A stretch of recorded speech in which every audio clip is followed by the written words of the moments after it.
Welcome. This is HR That Works President Don Phin, and I'd like to thank you for subscribing to our newsletter. You know, every month at the beginning of the month, we'll send you an email with a newsletter. You can print it out in PDF format as we have it, okay?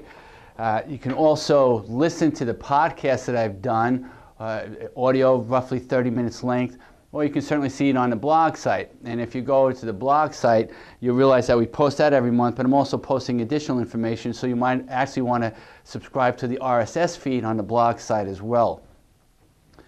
When you look at that newsletter content, that's something I think that every manager at your company ought to take a look at.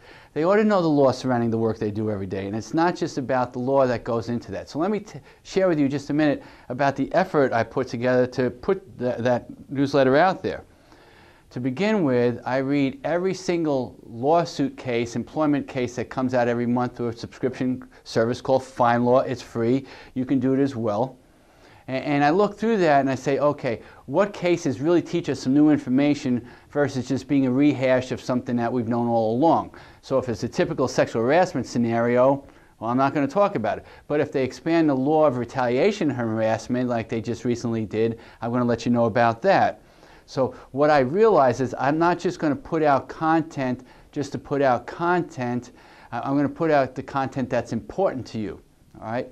So the second thing is, not only do I go through all those cases, I get newsletters and look at blog site feeds from all these different law firms around the country, including many of our Work Law Network members.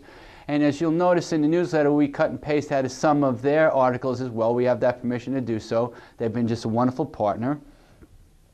I also read roughly 15 periodicals a week and a business book every week, and I sort through all of that and I say, what in all of this will help us be better at HR and management in general, better leaders?